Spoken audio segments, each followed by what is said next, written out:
Isolados em bolhas sociais, econômicas e virtuais, muitos de nós gostamos de acreditar que os piores horrores cometidos pela humanidade, em nome de preconceitos e ignorâncias, muitas vezes alinhadas à cobiça e à ganância, aconteceram em um passado remoto e distante.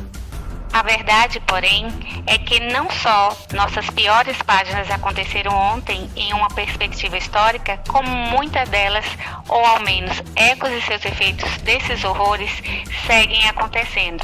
Da mesma forma que o Holocausto judeu tem a idade de muitos avós vivos e saudáveis por aí, os terríveis e inacreditáveis zoológicos humanos só deixaram de existir no final dos anos de 1950. Tais exibições eram exatamente o que o nome sugere: a exposição de pessoas, em absoluta maioria africanos, mas também indígenas, asiáticos e aborígenes, aprisionados em jaulas, expostos, literalmente feito animais, obrigados a reproduzir marcas de sua cultura, como danças e rituais, a desfilar nus e carregar animais para o deleite da população de países europeus e dos Estados Unidos.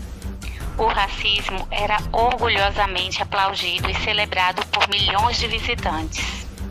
Eu sou Márcia Moraes e te convido a deixar seu like no início do vídeo e de conhecer a bizarra história do zoológico humano aqui, no Por Trás da História.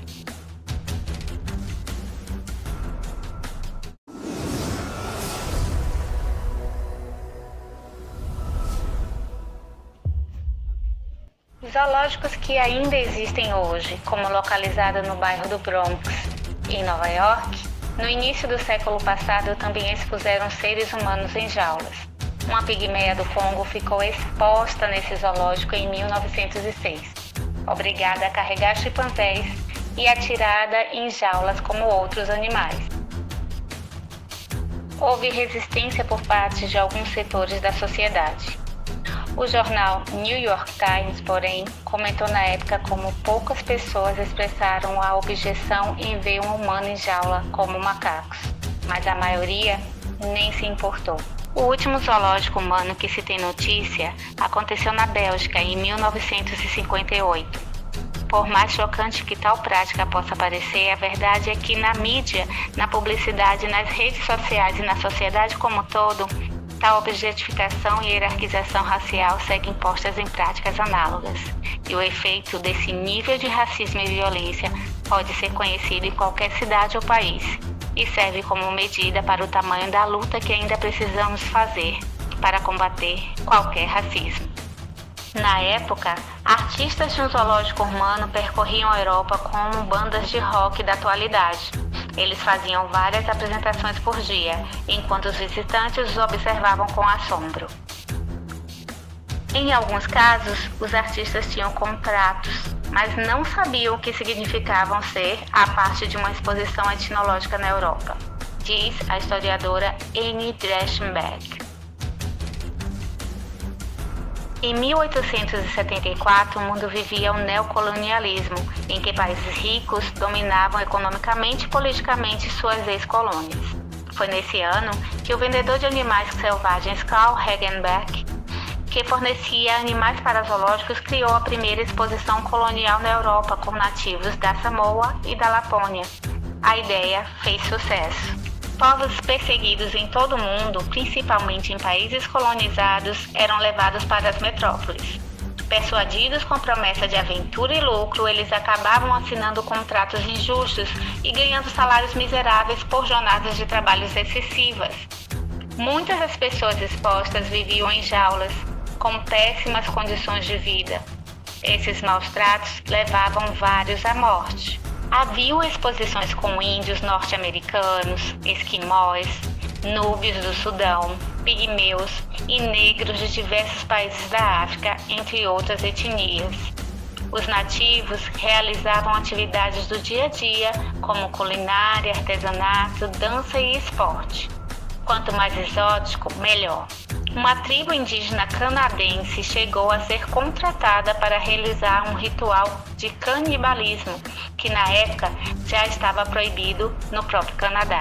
Além de feiras mundiais que eram realizadas nas capitais dos países e financiadas pelo governo, Muitos grupos de nativos também eram negociados como atrações itinerantes, ou seja, que não permaneciam fixas. Isso incluía apresentações em circos, feiras e até casas de shows musicais. A popularização também fez com que muitas cidades menores tivessem suas próprias exposições coloniais.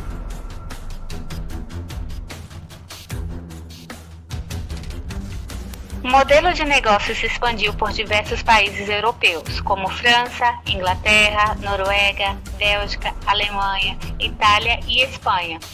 Do outro lado do Oceano Atlântico, os zoológicos conquistaram também os Estados Unidos.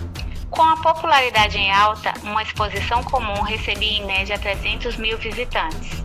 Em Paris, o Zoo Jardin de l'Acclamation foi visitado por 1 milhão de pessoas em 1877. Também nessa cidade, a Exposição Colonial de 1931 teve mais de 1,5 mil africanos em reproduções de vilas dos seus países natais. Para a população ocidental, as pessoas expostas eram selvagens e inferiores. Visitantes jogavam alimentos e quinquilharias aos grupos, comentavam de sua fisionomia e comparavam os negros com primatas. Como a ideia era mostrar também um habitat, algumas exposições recriavam vilas com até 400 pessoas, as quais eram separadas do público por meio de grades.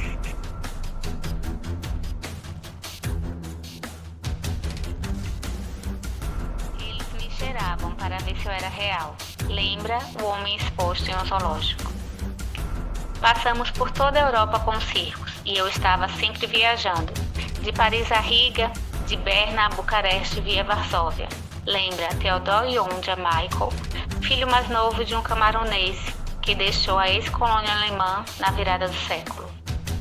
Nós dançávamos e nos apresentávamos junto com engolidores de fogo e faquires. Eu comecei a odiar participar desses zoológicos humanos muito cedo, conta ele, hoje com a idade de 92 anos. Por vários anos, Theodore Yonja evitou falar sobre esse período de sua vida. Então, em 2013, ele resolveu escrever sua história e a da sua família em um livro, que traduzido para o português se chama Ser Alemão e Negro. O pai de Theodore Yonja se mudou com a família do Camarões para a Europa no final do século XIX. Em Berlim, rapidamente percebeu que não lhe seria permitido desempenhar trabalhos corriqueiros. A única forma de ganhar vida era por meio de exposições etnológicas, também chamadas de zoológicos humanos. Ao longo dos anos, os shows étnicos perderam força por mudanças de comportamento e de pensamento. Os países ocidentais decidiram excluir a imagem do selvagem em sua propaganda de colonização, pois vinha sendo considerada ofensiva. A última apresentação desse tipo foi realizada em 1958 na Bélgica e fechou as portas após sofrer críticas da imprensa e pressão dos países vizinhos. E você, o que achou desse assunto? Não esqueça de deixar o seu like, conferir se está inscrito no canal e deixar aí nos comentários a sua opinião.